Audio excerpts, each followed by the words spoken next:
Nah, salah satu peran dalam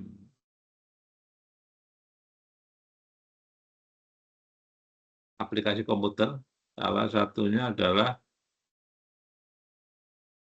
pemrosesan data lingkungan, ada sensor, satelit, kemudian GIS ya. Kalau untuk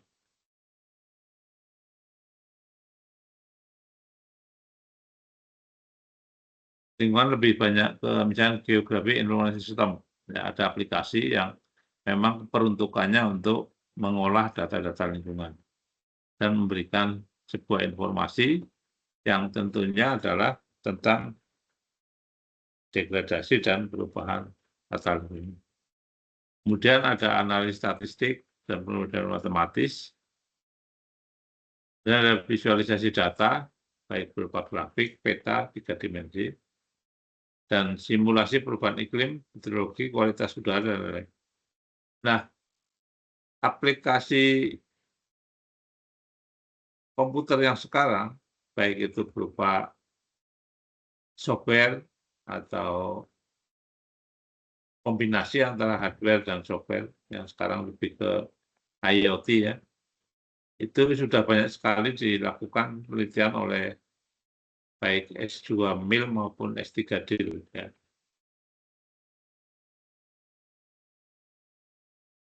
Jenis aplikasi komputer dalam lingkungan ini ada geografi informasi sistem yang berupa peta digital, kemudian sekaligus analisis spasial. Kemudian remote sensing, ini lebih ke citra satelit untuk memantau kecepatan. Model hidrologi, ini berupa simulasi aliran sungai, banjir, das. Dan model atmosferik, ini prediksi polusi udara dan iklim. Dan big data dan AI adalah prediksi bencana dan smart environment. Nah, yang terakhir tentang big data dan AI, ini sekarang sudah banyak sekali dilakukan oleh teman-teman di lingkungan, keterkaitan dengan perkembangan dari yang tadinya data kecil atau little data ya, sekarang masuk big data. Nah, tentunya big data itu ada beberapa size ya, harus melebihi sekian-sekian, ada aturannya. Nah, yang sekarang untuk lingkungan lebih ke data satelit. Yang notabene kalau misalnya kita download data satelit mungkin dengan bit size-nya sekitar 1 giga atau bahkan lebih. Nah, itu yang mungkin harus betul-betul diperhatikan untuk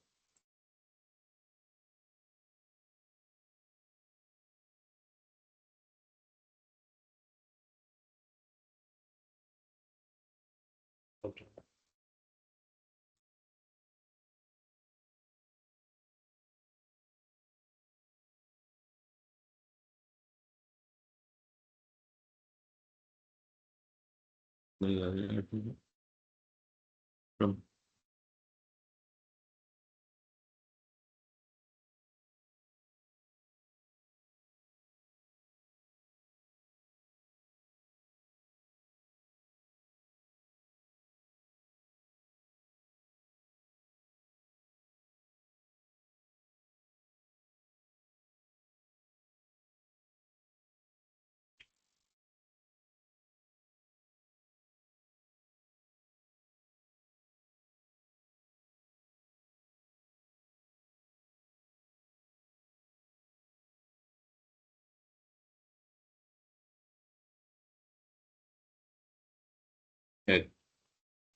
Nah,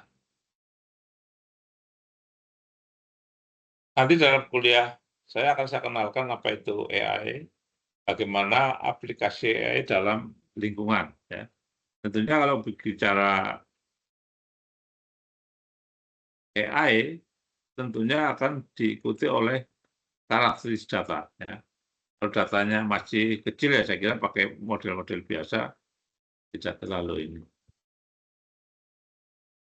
Nah, di sini ada beberapa definisi tentang model lingkungan. Penyederhanaan fenomena lingkungan dalam bentuk model matematis maupun komputasi. Nah, tujuannya adalah memprediksi mitigasi bencana, perencanaan tata ruang, contoh misalkan model kualitas air, ada BASP dan SWOT, ada model iklim global, Global Climate Model atau GCM, dan model ekologi dan biodiversitas. Nah, tentunya model-model ini sekarang sudah ada, baik yang mungkin harus beli atau yang bisa merupakan memang software yang bebas. Artinya kita bisa mendownload, kita bisa menginstal. Kalau yang kualitas air tentunya memang sementara masih harus beli ya, karena model-model itu memang cukup banyak digunakan untuk menganalisis kondisi lingkungan, perhitungan-perhitungan tentang kondisi air di lingkungan.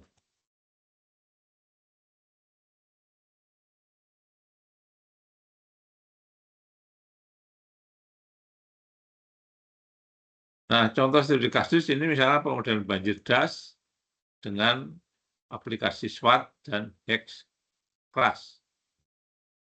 Dan pemodelan kualitas udara dengan AirMod, dan pemodelan perubahan tutupan lahan dengan Landsat dan Geografi Information System.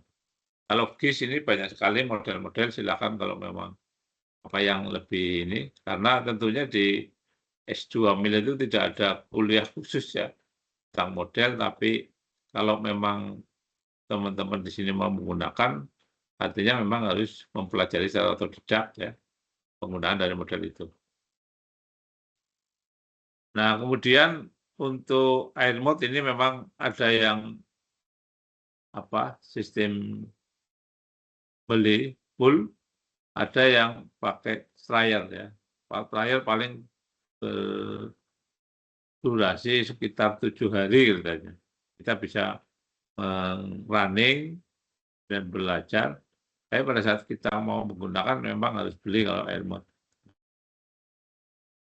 Nah, kemudian tantangan dan keterbatasan dalam pemodelan komputer untuk lingkungan, terutama keterbatasan data lapangan. Biasanya kalau kita mau menggunakan model yang sekarang, misalkan pakai machine learning maupun deep learning, adalah kombinasi dari data pengukuran in situ di lapangan dan kombinasi dengan data satelit. Tentunya nanti akan menjadi jumlah yang cukup besar, ya, bisa pakai machine learning maupun deep learning. Dan kompleksitas sistem lingkungan yang sangat rigid dan dengan time series waktu yang cukup cepat berganti. 3 adalah keterbatasan komputasi. Memang masih sedikit model-model yang dipakai untuk analisis lingkungan. Biasanya kita menggunakan model yang ada, kemudian kita ubah ke studi kasus kita. Misalkan nanti saya jelaskan bagaimana kita menentukan tempat pembuangan sampah akhir. Ya. Tentunya dari rule-rule yang notabene adalah aturan-aturan Pemda, baik itu tingkat provinsi, kabupaten, maupun tingkat nasional.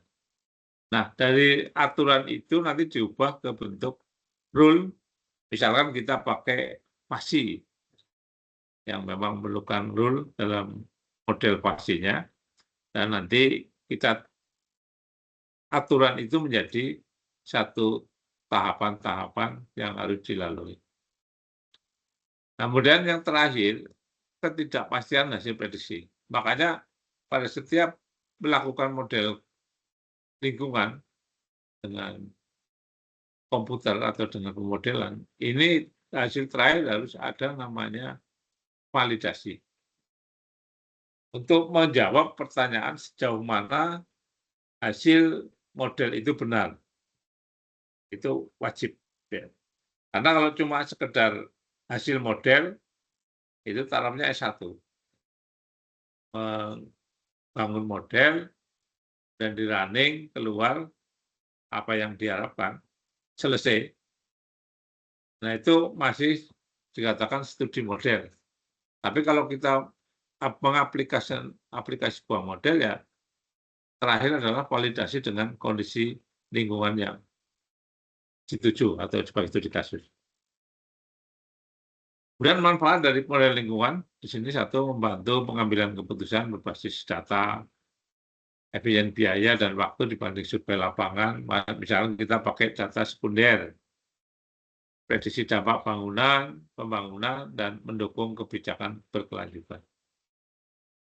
Ada beberapa kasus atau beberapa event, misalkan kita mengikuti atau kita sebagai pemrakarsa, sebagai penyusun AMDAL misalkan ya. Dari ini ada yang ini. Nah, ada beberapa kasus yang oleh penguji AMDAL minta dibuatkan model prototipnya atau modelingnya gimana. Karena itu biasanya lebih mudah dicerna bagi para penguji dengan model-model numerik dan sebagainya. Contoh misalkan dulu ada kasus tentang polutan dari sebuah cerobong di pabrik, waktu itu Kaltim ya kasusnya. Nah, kemudian ada isu polutan dari cerobong itu menyebabkan sebuah keracunan di suatu lokasi.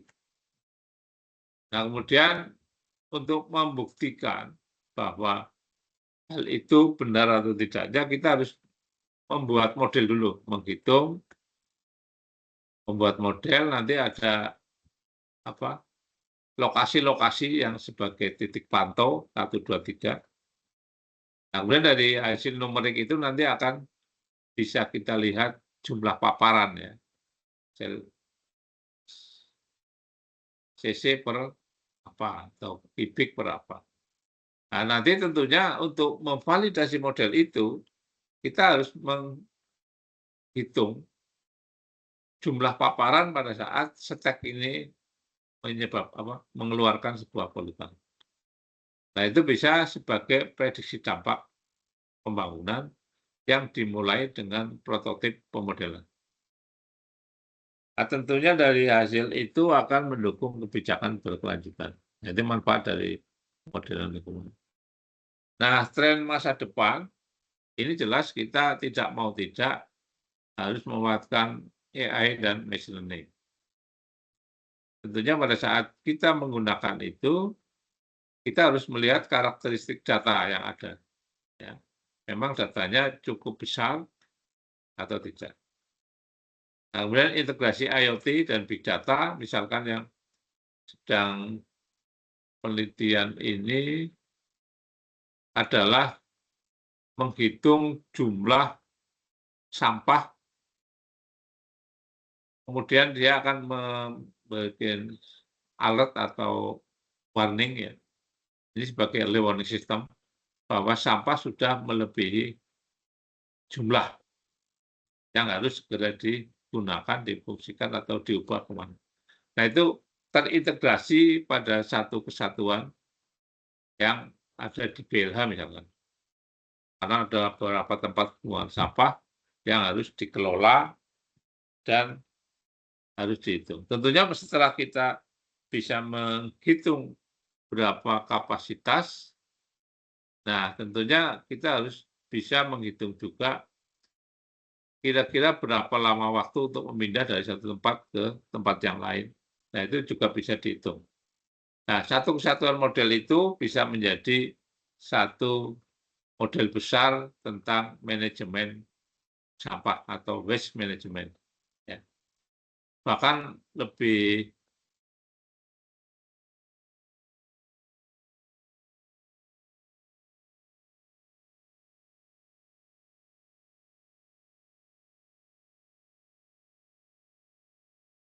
ini. Kemudian yang real time berbasis sensor, digital twin untuk lingkungan. Nah, untuk pemodelan real time berbasis sensor, saya pernah menguji itu S3, dia menghitung kualitas air yang ada di PDAM, yang real time, jadi bisa dikontrol dengan komputer, kemudian akan terlihat kira-kira dari kandungan-kandungan unsur itu setiap waktu akan berubah atau bertambah atau tidak.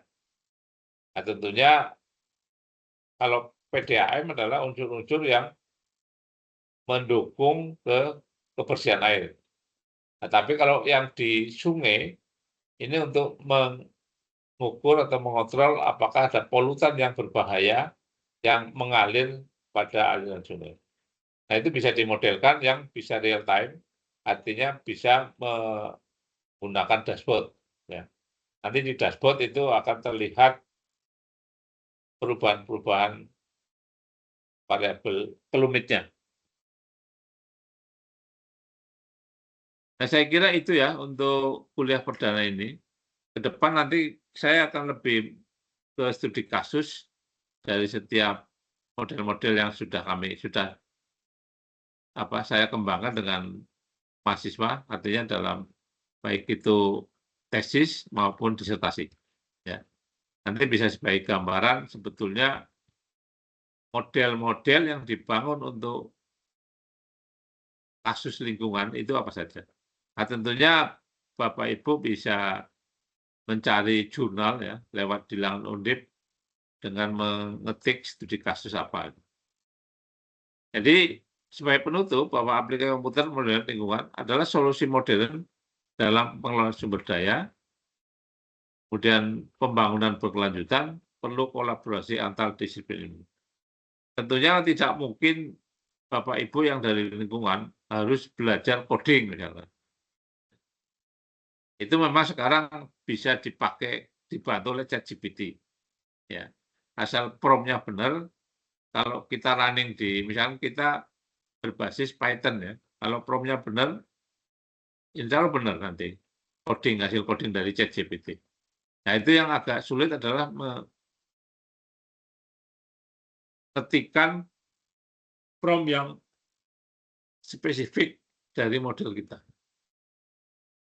Yang kedua, ya kita minta bantuan dari orang-orang yang memang mendalami tentang coding. Nah, Anda sebagai mahasiswa lingkungan harus paham tentang algoritma dari studi kasus itu. Ya. Ya, saya kira itu untuk kuliah perdana, karena saya juga ada rapat senat ini, ada pertanyaan sebelum saya akhiri untuk kuliah hari ini?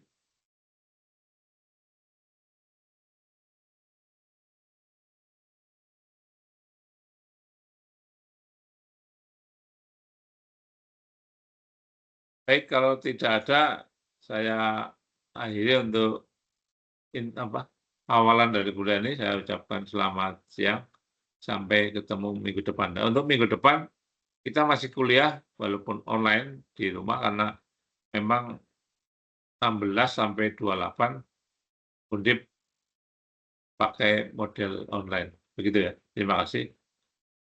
Selamat siang. Assalamualaikum warahmatullahi wabarakatuh. Selamat siang, Pak. Terima kasih, Pak. Waalaikumsalam warahmatullahi Terima kasih, wabarakatuh. Pak. Terima kasih, Pak. Iya.